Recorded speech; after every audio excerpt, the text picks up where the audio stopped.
로마서 7장 13절에서 25절까지 말씀을 저와 여러분들 한 절씩 교독하도록 하겠습니다.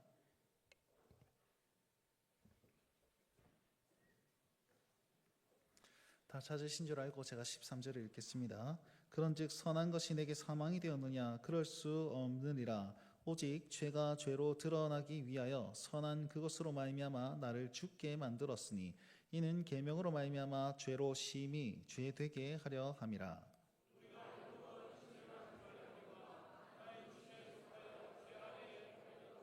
내가 행하는 것을 내가 알지 못하노니 곧 내가 원하는 것은 행하지 아니하고 도리어 미워하는 것을 행함이라.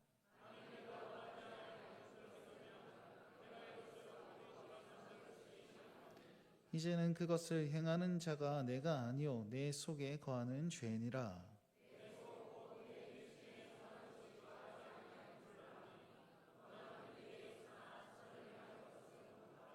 내가 원하는 바 선을 행하지 아니하고 도리어 원하지 아니하는 악을 행하는도다.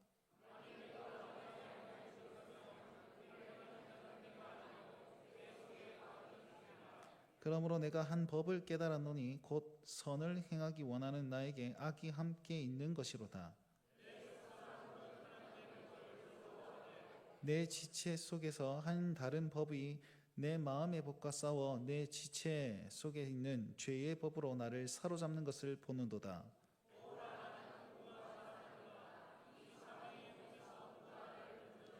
함께 있습니다. 우리 주 예수 그리스도로 말미암아 하나님께 감사하리로다. 그런즉 내 마음으로는 하나님의 법을 육신으로 본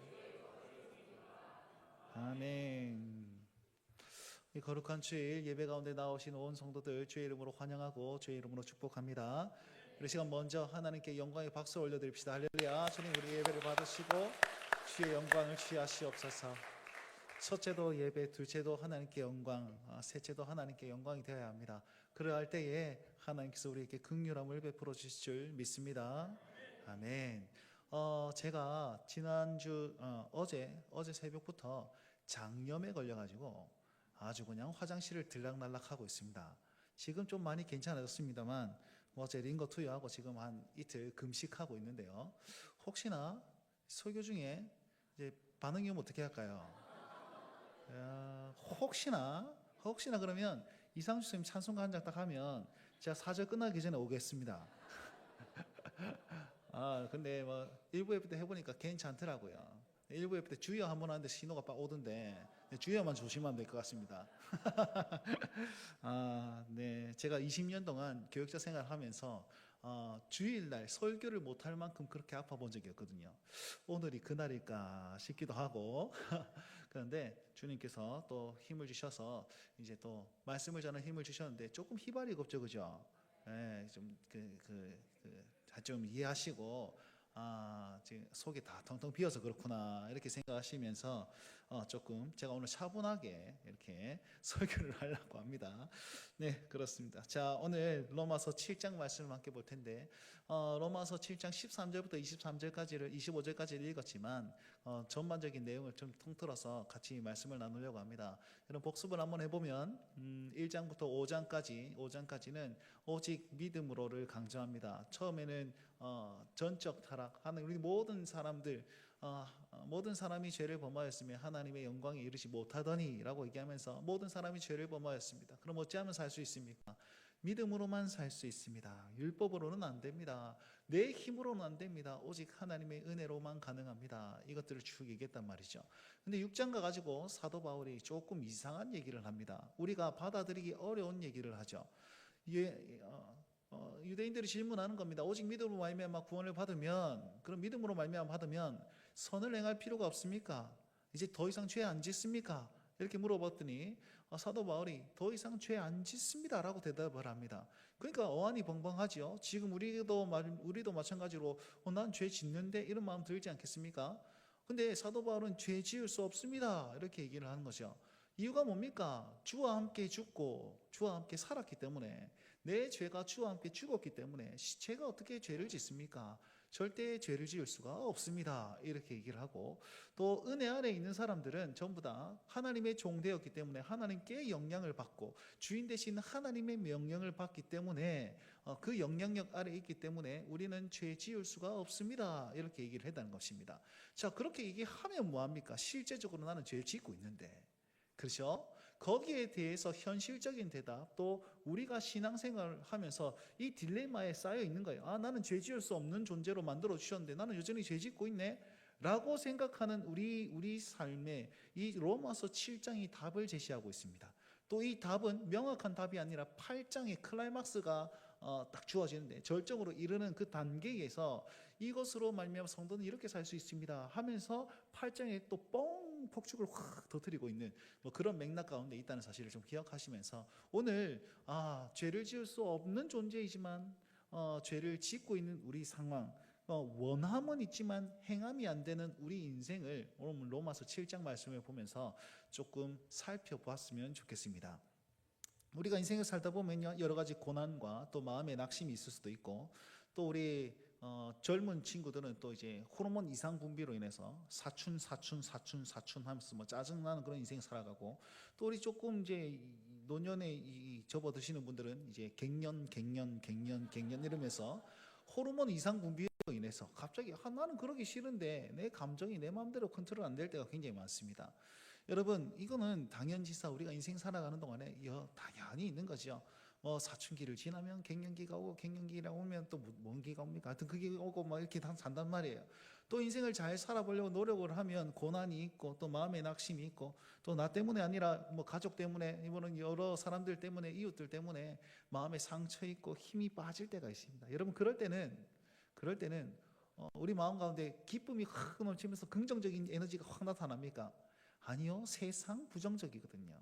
세상 부정적인 마음, 부정적인 말들이 나타나기 시작합니다. 예전에는 안 그랬는데, 예전 살만했는데 고난이 딱 오니까 아이고, 내 인생 그러면 그렇지, 조금 잘 되는 거 내가 그럴 줄 알았다. 내가 내 인생이 뭐가 그래 잘 되겠나? 그럴 줄 알았다. 내 인생이 그렇지. 하나님이 나를 치셨어, 나를 버리셨어. 기도하면 기도해보자. 기도하면 무슨 소용이 있나? 아이고야, 맨날 20년 동안 열심히 신앙생활 잘하면서 20년 동안 목회생활을 하면서 설교할 기회를 주셨는데 갑자기 담임 목사님 되는데 장염이 무슨 말이고, 흙을 퍼먹어도 소화시킬 수 있도록 만들어 주셔야지 하나님 왜 장염이 이렇게 빌빌거리게 설교하게 만드시노? 여러 가지 생각들이 많이 듭니다. 육신이 힘들면요, 마음이 힘들어지고, 마음이 힘들면 생각이 힘들어지고, 여러 가지 그런 복합적인 것들이 나타나게 되어 있습니다. 제가 SFC를 담당할 때 한 청년이 그래 얘기하더라고요. 간사님이죠. 간사님, 우리 교회에 어떤 언니가 있는데 그 언니가 결혼을 날 잡아놨는데 결혼이 성사가 잘 안 됐고, 또 직장이 있을 때 직장이 잘리고 이런 일이 있어가지고, 언니 힘내세요, 내가 기도할게요 이랬더니 그 언니가 하는 말이, 내가 20대 때는 그게 좀 믿어졌는데 30대가 되다 보니까 그게 잘 안 믿어지더라, 이렇게 얘기하는데요. 그럼 40대 50대는 우짜란 말이고, 근데 예전에는 그게 참 위로가 되었는데 이제는 그런 말을 들어도 감동이 없고 감흥이 없다, 이렇게 얘기를 하더라는 거예요. 여러분, 마음이 힘들어지고 삶이 공고해지면요, 그런 마음이 들게 되어 있습니다. 여러분, 그때 꼭 이 세 가지를 꼭 기억하십시오. 제가 그 대학생에게 그렇게 똑같이 얘기했습니다. 이럴 때 어떻게 얘기해야 돼요? 첫 번째를 기억하셔야 됩니다. 첫 번째는 세상이 악하기 때문입니다.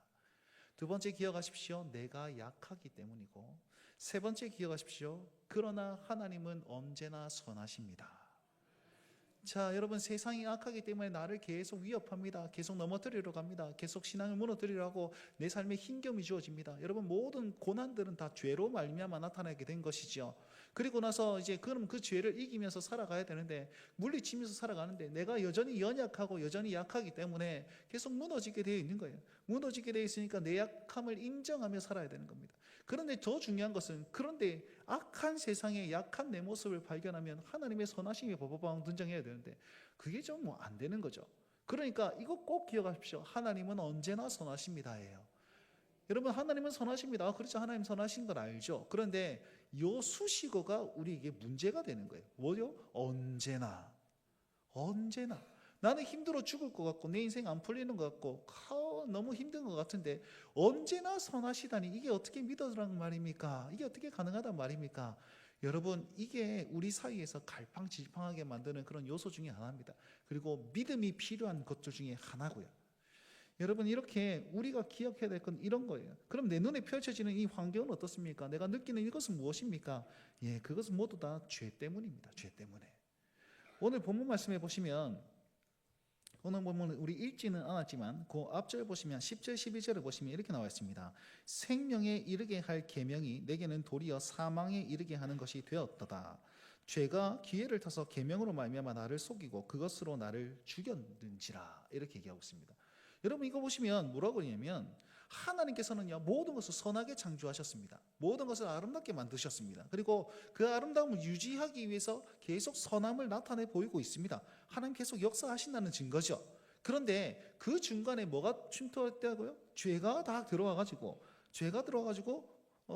사망에 이르게 하고, 그 사망에 이르게 한 것뿐만 아니라 나를 속이고 나를 죽이게 만들었다, 이렇게 고백하고 있는 거예요. 여러분, 죄는요 굉장히 우습게 볼 것이 아닙니다. 무겁게 여기셔야 되는 거예요.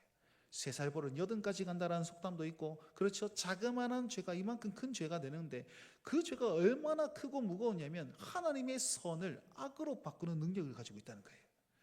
여러분, 가만히 보시면 오늘 본문 말씀에 법이라는 단어가 몇 번 등장합니다. 근데 이 법이라는 단어가 다 똑같은 용례로 사용된 게 아니에요. 어떤 데는 법이라는 것을 가리켜서 뭐라고 얘기하냐면, 이것은 하나님의 법입니다. 거룩한 법입니다. 이렇게 나와 있습니다. 21절 말씀이 그건데요. 그러므로 내가 한 법을, 이거 아니네요. 14절 말씀이, 우리가 율법은 신령한 줄 알았거니와, 여기서 말하는 율법은 하나님의 거룩한 법입니다. 하나님께서는요 우리를 잘되게 하기 위해서 법을 허락하셨다는 거예요. 거룩하게 해주셨다는 거예요. 거룩한 법을 우리에게 딱 제시를 해주셨다는 거예요. 그런데 두 번째 용례가 뭐냐면, 이 법이 실행되기 위해서는 법칙이라는 게 있어요. 자, 보십시오. 이거 잘못하면 큰일 난다. 죄를 딱 알려 주었습니다. 그리고 이 죄를 지으면 첫 번째 경범죄면 벌금형, 두 번째 중범죄면 무기징역, 징역살이, 더 크면 무기징역, 그 다음은 더 악질이면 사형. 이 법칙이란 게 있지 않겠습니까? 하나님의 법이 적용되는 법칙인데, 그걸 뭐라고 하냐면 21절 말씀이에요. 그러므로 내가 한 법을 깨달았노니 곧 선을 행하기를 원하는 나에게 악이 함께하는 법칙을 내가 발견했다. 이렇게 얘기하는 거예요.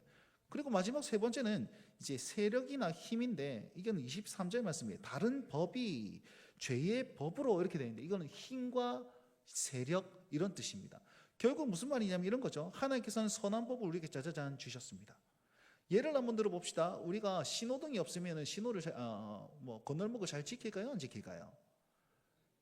여기 촌동네 가서 농촌이나 어촌이나 가면 신호등 없는 길을 이렇게 좌우 살피면서 좀 기다렸다가 이렇게 갑니까?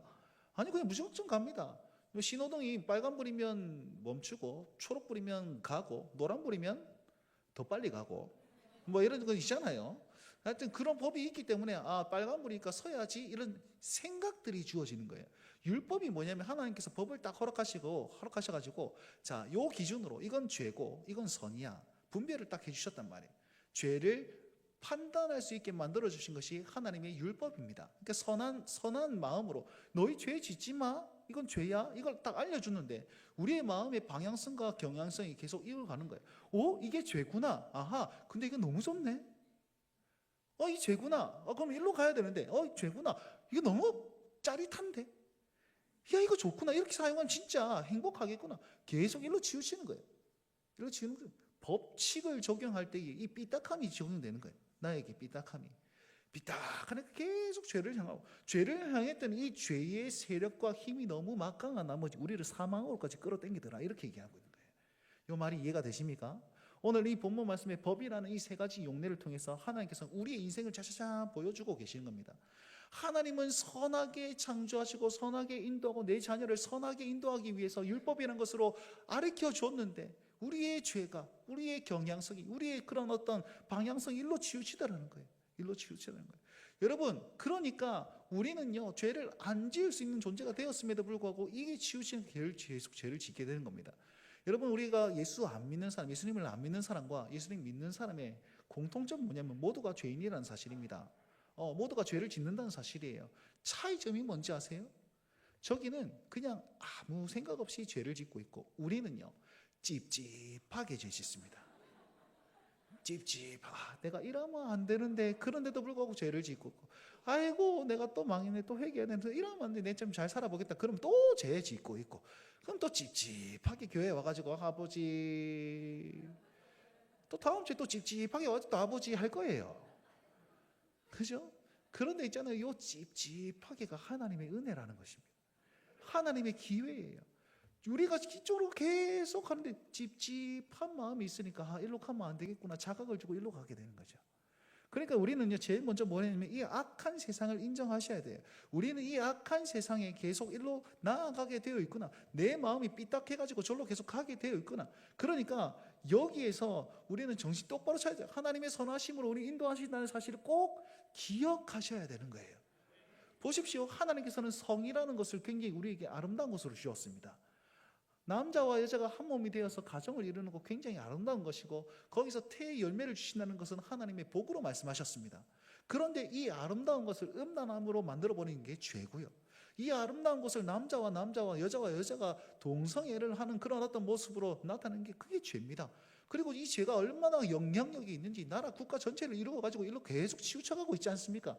이게 죄의 영향력이라는 것입니다. 여러분, 가장 악한 그 영향력이 무엇이냐면 하나님께서 선하게 만들었는데 이걸 확 뒤집은 게 뭐냐면 선악과예요, 선악과. 여러분, 우리가 이런 말 자주 하지 않습니까? 하나님 왜 굳이 선악과를 만들어 가지고 왜 아담과 하와 그걸 막 처묵처묵하게 만들었냐? 안 만들었으면 될 거 아니야. 안 만들었으면 그럼 이 지경이 되지 않을 것 아닙니까?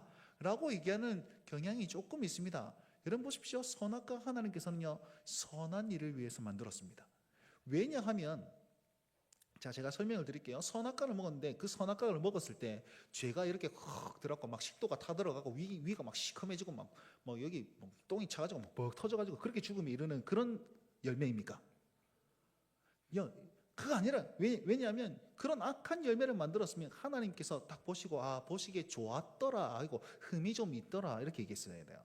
하나님은 모든 것이 죄라는 요만큼도 없이 선하게 창조하셨으니까 그거는 능력이 있는 열매가 아니라는 뜻입니다. 그러면 무슨 말이냐면 이건 의미가 있는 열매예요. 하나님께서는요, 이 동산 쫙 보다가 이 아담과 하와에게 이거 다 먹을 수 있는데 이건 먹지 마라, 그냥 아무나 딱 찍었어요. 근데 어디에 있는 나무를 찍었냐면 동산 중앙에 있는 나무를 찍었습니다. 동산 중앙에 있는 딱 나무를 딱 찍고 이거는 먹지 마라, 이거 먹으면 죽는다, 알겠지? 이거 먹으면 죽는다. 그러면 보십시오, 동산 어디에도 눈을 들면 그 나무가 보일 거예요. 그 나무를 볼 때 무엇을 생각하겠습니까? 하나님을 기억한다는 거예요. 하나님을 하나님께서 나는 보이지 않지만 하나님께서 이곳을 다스리고 계시지, 이곳의 주인은 하나님이시지, 나를 창조하신 창조주가 하나님이시지, 그걸 꼭 기억하고 하나님과 함께 교제하고 연합하고 친구처럼 지낼 수 있도록 만들어주기 위해서 나무 하나를 딱 정해가지고 이것을 먹으면 안 된다라고 그렇게 얘기해 놓은 겁니다. 하나님과 교제를 잘하기 위해서 세워진 그 나무를 죄가 들어와가지고 어떻게 만들었습니까? 죽음에 이르게 하는 나무로 바꿔버렸잖아요. 그러니까 하나님의 선한 그 일들이 죄가 악하게 만들어버린 이 대표적인 것이 바로 이것입니다. 여러분, 그 죄가 들어왔습니다. 무엇한지 아십니까? 아담과 하와가 하나님 물어보십니다. 아담에게, 아담아 니 왜 그거 왜 먹었냐? 그러니까 하나님께서 내게 주신 하와가 먹으라 했습니다. 여자가 먹으라 했습니다. 하와에게 왜 먹었냐? 그러니까 하나님 창조하신 뱀이 먹으라 했습니다. 그럼 누구 탓이라는 뜻입니까? 하나님 탓입니다. 당신이 그랬잖아요. 우리 마찬가지예요. 선악과 왜 만드셨습니까? 네? 그거 와 그랬습니까? 하나님 와 주일날 장염 걸리게 만드셨습니까? 이런 얘기를 다 하고 있는 거예요. 여러분, 나에게 죄가 있는데도 불구하고 죄를 회개하고 하나님 용서를 구하는 그 행위보다도 하나님 탓으로 만드는 것이 죄의 목적입니다. 다시요, 이거 꼭 기억하십시오. 모든 탓을 하나님께 돌리고 하나님 때문입니다 라고 고백하게 만드는 것, 죄의 궁극적인 목적이에요. 이거 해라, 하지 말라, 이거 먹으면 안 된다, 이거 하면 안 된다, 저렇게 하면 안 된다, 이걸 하라고 얘기하는 그 행위를 가장하는 것 말고 그 행위 안에 하나님 탓으로 돌리고 하나님께 등 돌리게 만드는 것이 죄란 말이에요. 여러분, 우리 동성애자들을 만나보면요 이렇게 얘기합니다. 내가 이거 안 하려고 그런 것이, 하려고 그런 게 아니고 어쩔 수 없이 하게 되어 있습니다 라고 하면서 뭐라고 얘기하면 신이 나를 버렸습니다, 이렇게 얘기합니다. 내 마음이 계속 그걸로 향하게 만드는, 나를 이렇게 만든 그 신이 잘못한 건 아닙니까? 라고 얘기합니다. 여러분, 그게 죄의 궁극적인 목적이니까요. 아니요, 우리의 죄가 있기 때문에, 죄 때문에 그런 거지, 하나님께서는 우리를 악하게 만들거나 우리를 이제 뭐 흠있게 만들거나 그러지 않았습니다. 이 사실을 믿으십시오. 그러니 아하, 세상은 악하구나, 그리고 하나님은 언제나 선하시구나, 할렐루야, 주님 그 선하신 하나님 내가 보고 나아갑니다. 이 악한 세상에 등 돌리고 지금도 선으로 인도하신 그 하나님 내가 바라보고 나아가겠습니다. 이 고백이 반드시 필요한 겁니다. 그러니 여러분, 바로 보십시오. 악한 세상을 악하게 바로 보시고 선하신 하나님을 선하신 하나님으로 바로 보는 우리 믿음의 눈이 필요한 것입니다. 이 눈으로 말미암아 하나님께 집중할 수 있게 간절히 바랍니다. 제가 천천히는 아니지만 이제 부드럽게 얘기하니까 이 분위기가 부드러워지는데, 내가 좀 빡세게 이렇게 좀 해야 될까, 이렇게. 아이고, 신호가 올 것 같다. 자, 두 번째, 우리 24절 말씀, 23절, 24절 말씀을 다 같이 한번 읽어봅시다. 23절, 24절 말씀 읽겠습니다. 시작.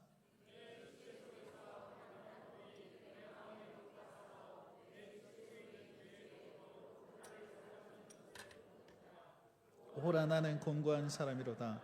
이 사망의 몸에서 누가 나를 건져내랴. 아멘. 두 번째, 우리가 기억해야 될 것은 나의 약함을 인정하는 것입니다. 오늘 읽었던 23절, 24절 말씀에 제가 주목하고 싶은 그 단어는 23절에 보는도다, 24절에 건져내랴, 이 두 가지 단어에 좀 집중하려고 합니다. 여러분 보시면, 오호라, 나는 곤고한 사람이로다. 이 사망의 몸에서 누가 나를 건져내랴 라고 고백하는 그 전반적인 배경은 앞서 설명을 다 드렸습니다만, 말씀의 기준에서 한번 보시면 18절 말씀에 원함은 있으나 행함이 없다. 무슨 말이냐면, 하나님께서 내게 이 하나님을 섬기는 그런 섬김의 마음은 있고 착하게 살고 선을 행하고자 하는 마음이 있는데, 내 행동은 어떻게 된다고요? 죄에 치우쳐가지고 저기 계속 죄를 짓고 있는 내 모습을 발견하는 거예요. 그러니 아이고 쪼다야, 또 넘어졌나, 아이고 또 죄 지었냐, 막 이러면서 내 안에서 계속 이 딜레마가 생기는 거죠. 갈등이 계속 생기는 겁니다. 찝찝함이 여기 남아있는 겁니다. 그러니 하나님께 이렇게 고백하는 겁니다. 내가 이렇게 찝찝하게 사는 내 모습을 봅니다. 23절 말씀 뭐라고 그럽니까? 속 사람은 하나님의 법을 즐거워하고자 하는데, 22절이군요. 23절 말씀 보니까 내 지체 속에 죄의 법은 나를 사로잡는도다. 이 말은 그런 거예요. 내 안에서 하나님의 법과 죄의 법이 있는데 계속 싸우는 거죠. 우리가 옛날에 애니메이션 같은 거 보면 가가지고, 야 이거 먹어야 돼, 야 이쪽에서 야 그러면 안 돼, 나눠 먹어야지 이러면서, 여기서 사람들도 그냥 네가 다 처먹어 이러면서 그런 거 있잖아요. 지금 그 얘기하는 겁니다. 그냥 하나님의 법으로는 그러면 안 돼, 내가 하나님 뜻대로 살아야지. 그러니까 죄악이 이게 짜릿하잖아, 괜찮잖아, 아무도 몰라, 계속 그러고 있는 거죠. 그러면 싸우면은 항상 하나님의 법이 이겨야지 마땅한데, 내가 이 육체를 입고 있기 때문에, 한계 많은 육체를 입고 있기 때문에, 내 영은 주와 함께 저와 함께 죽었고 다시 살아서 괜찮은데, 내 육체를 아직 입고 있기 때문에 죄의 영향을 계속 받고 있기 때문에 내가 죄의 법이 나를 이기는 도다. 이게 23절 말씀이라는 거예요. 그러니까 계속 힘든 거죠. 나는 이렇게 살고 싶은데 이렇게 안 되고, 원함은 있는데 행함이 안 되는 거예요. 그러니까 어떤 고백이 튀어나옵니까? 오호라, 나는 공고한 사람이로다. 공고하다는 뜻이 뭐냐? 불쌍한 자, 약한 자다. 불쌍한 사람이로다, 약한 자입니다. 주님, 이 고백을 득 하는 거예요. 자, 먼저는 내 안에서 이 싸우고 있는 내 모습을 여러분 봐야 돼요. 내가 지금 약함을 봐야 돼요. 내가 이길 수 없구나. 하나님의 법과 죄의 법이 내 안에 싸우는데 죄의 법이 이기는 하나님의 법이 내 연약함이 더 크기 때문에 이길 수가 없구나. 두 손 딱 들고 고백해야 돼요. 하나님, 이 모습을 내가 보고 있습니다. 두 번째 뭐 해야 됩니까? 간구해야 됩니다. 어떻게 해요? 누가 이 사망의 몸에서 나를 건져내랴. 주님, 나는 건져낼 수 없으니 주님께서 건져주십시오라고, 내 안에서는 내가 아무리 열심히 노력하고 행동하고 이것하고 저것해도 나를 구원해 줄 수 있는 것이 없기 때문에 외부에서 힘을 구조 요청을 하는 거예요. 구조 요청. 여러분, 우리는 이럴 수밖에 없게 태어나 있습니다. 이럴 수밖에 없습니다. 그래서 항상 하나님 앞에 구조 요청을 딱 해야 되는 거예요. 고백하고 하나님을 의지해야만 하는 겁니다. 나는 약하기 때문에 내 안에는 선한 것이 나타날 수 없기 때문에 주님의 그 선한 일을 아직까지 행하고 계신 그 주님께 나를 의탁하는 것, 회개하는 것, 이것이 반드시 필요하다라고 오늘 말씀이 얘기하고 있는 것이지요. 여러분, 이 찝찝함은 하나님의 사인입니다. 나를 의지해라는 사인입니다. 이렇게 고백하라고 하는 사인입니다. 결국에는요, 내 안에는 하나님께서는 나를 죄 지을 수 없는 존재로 회복시켜 주었습니다. 여러분, 그래서 있잖아요. 여러분 묻습니다. 여러분 죄인입니까? 의인입니까? 라고 얘기했을 때 죄 술렁술렁한데 우리는 담대하게 말할 수 있어야 돼요. 나의 정체성은, 나의 본 모습은 나는 의인입니다. 할렐루야, 아멘. 여러분, 예수님의 보혈로 말미암아 너 의인 땅 선언했는데 더 이상 우리가 왜 죄인이가 아닌가 막 그런 걱정하지 마십시오. 내 예수 그리스도를 구주로 영접하셨다면, 주와 함께 계신다면 우리는 의인입니다. 의인. 다만 이 육체를 입고 있기 때문에 계속 죄의 영향을 받는 것 아닙니까? 그때에 무엇을 고백합니까? 하나님, 나는 의인으로 만들어 주셨지만 주님, 나는 약합니다. 죄인입니다가 아니고 나는 약한 자입니다 라고 고백해야 되는 거예요. 자, 내 속 사람은 의인됨을 확신하며 주와 함께 하나님의 사람들을 확신할 때에, 그리고 내 약함을 인정할 때에, 이것이 짬뽕이 팍 되면 하나님의 능력, 하나님의 선하심이 눈에 보이게 되는데, 내 약함만 쫙 보고 내 속 사람에 대한 확신이 없으면 어찌해야 되는지 압니까? 그럼 그렇지, 내 인생이 뭐 있냐라고 하면서 방탕에 이르게 됩니다. 에레이, 내가 열심히 해도 안 되네 라고 하면서 방탕에 이르게 되는 거예요. 방황하게 되는 겁니다. 그럼 내 속 사람만 간절히 있으면 어떻게 됩니까? 율법주의자가 되는 거죠. 나는 괜찮아, 나는 살만해, 나는 뭐 이 정도 됐지, 내 믿음이 있으니까, 이렇게 되는 겁니다. 둘 다 아니에요. 강한 확신을 가지고 하나님과 동행하며 주 예수 그리스도를 의지하며 나의 약함을 고백하며 주님 날 도와주십시오라고 그 찝찝함을 하나님께 아뢰을 때에 하나님의 선하심과 하나님의 능력을 경험할 수 있게 된다라는 사실입니다. 오늘 사도 바울의 고백, 오호라 나는 공고한 사람이로다. 여러분, 구약 성경에 이사야가요, 하나님을 딱 만나고 나서 뭐라고 얘기했습니까? 화로다 나여 망하게 되었도다. 베드로가 예수님을 처음 딱 만났을 때 이렇게 얘기합니다. 주여, 나는 죄인으로서되다 나를 떠나소서. 죽은 자같이 되었더라, 이렇게 얘기하고 있습니다. 여러분, 죽은 자같이 바짝 엎드리면서 나는 공고한 자여 화로다 나여 망하게 되었고 나는 죄인입니다, 주님 떠나소서라는 그 고백이 이사야를 만들었고 베드로를 만들었고 바울을 만들었습니다. 그러할 때에 하나님의 능력 가지고 사도된 주의 백성 선지자의 사역을 감당하며 세상을 뒤집는 그런 능력자가 되었다는 것이죠. 그럼 2024년에 이 고백을 해야 될 사람은 누구입니까? 저와 여러분들이죠. 하는 구원받은 주의 백성이 주님, 나는 약합니다. 주님, 화로다 나여 망하게 되었습니다. 주님, 나는 죄인입니다. 나를 떠나시옵소서. 물론 떠나가라는 뜻이 아니고, 하나님, 그만큼 약한 자입니다. 하나님, 나는 곤고한 사람입니다. 주님, 누가 이 사망의 몸에서 건져내겠습니까? 주님 아니면 안 됩니다라는 고백이 있을 때에 우리 삶은 새로워지는 것이고, 지금 내 눈에 보이지 않았던 하나님의 언제나 선하십니다라는 그 선한 손의 도우심이 눈에 보이게 된다는 사실이지요. 여러분, 그래서 우리의 약함을 인정합시다. 우리의 약함을 인정하시고 하나님을 의지하시되, 내가 하나님의 사람, 의인됨, 나는 죄 안 지을 수 있어, 나는 죄를 지을 수 없는 존재라는 강한 확신은 내 안에서 강하게 가지시고 그렇게 선포하며 나아가실 수 있는 그런 우리 성도들이 다 되시기 간절히 바랍니다. 자, 이렇게 나는 공고한 사람입니다 라고 고백하는 자에게는 또 어떤 고백이 이어지냐면 25절의 고백이 이어지는 겁니다. 다 같이 한번 읽어봅시다. 시작. 우리 주 예수 그리스도로 말미암아 하나님께 감사하리로다. 그런즉 내 자신이 마음으로는 하나님의 법을, 육신으로는 죄의 법을 섬기노라. 아멘. 솔직히 고백하잖아요. 마음으로는 하나님의 법을 섬기는데 육신에는 죄의 법을 섬기고 있는 내 모습이 너무 비참해 보입니다. 주님 어찌합니까? 이렇게 고백하는데, 자, 그 고백과 함께 어떤 고백을 하고 있습니까? 우리 주 예수 그리스도로 말미암아 하나님께 감사하리로다. 여러분 생각해 보십시오. 내가 죄 안 지고 싶은데 죄 지어서 넘어졌습니다. 그럼 여러분 어떤 고백을 하십니까? 주님 잘못했습니다. 주님 용서해 주십시오. 주님 와 이랍니까? 뭐 이런 얘기 할까 합니까? 근데 오늘 무슨 고백을 하고 있습니까? 사도 바울은요, 감사하리로다. 왜 감사하죠? 자기는 넘어졌는데, 죄 짓고 나아가는데, 나는 죄의 법과 하나님의 법이 싸워서 죄의 법이 이기는데 왜 감사합니까? 좀 웃기지 않습니까? 여러분 왜 감사하냐면, 여러분 감사는요, 무엇을 받았을 때, 선물을 받았을 때 뭐라고 합니까? Thank you, thanks. 감사합니다, 고맙습니다 이렇게 얘기하지 않습니까? 무엇을 받았어요. 이 말은 무슨 말이냐면 이미 예수 그리스도로 말미암아 우리는 죄를 이길 수 있는 능력이 이 안에 있습니다라고, 죄를 모두 다 해결해 주셨습니다. 내가 하나님을 섬기고 하나님을 바라보기만 하면 그 선한 손의 도우심이 여전히 내 안에 예수 그리스도로 말미암아 있습니다 라는 말을 고백하면서 주님을 신뢰하는 그 고백으로 주님 감사합니다라고 나타나고 있는 거예요. 오늘 넘어졌어도, 오늘 힘겨워하더라도, 오늘 다시 한번 죄악의 구렁텅이에 있을지라도, 오늘 낭망했을지라도 이미 승리하신 주님이 내 안에 있기 때문에 내가 그분만 바라보면 다시 한번 회복될 수 있다는 사실을 알기 때문에 감사합니다라고 고백하고 있는 거예요. 그러니 우리 현상에는 지금 나는 실패한 것 같아요. 쪼다같이 사는 것 같아요. 내 인생이 내 마음대로 풀리지 않는 것 같습니다. 내 감정은 저 밑에 때려가지고 막 우울의 극한을 달리고 있습니다. 그때 무슨 고백을 하라고요? 주님 감사합니다. 주님, 내가 이 찝찝함을 가질 수 있게 하심에 감사합니다. 주님, 다시 넘어졌어도 내가 예수님을 기억하게 하심에 감사합니다.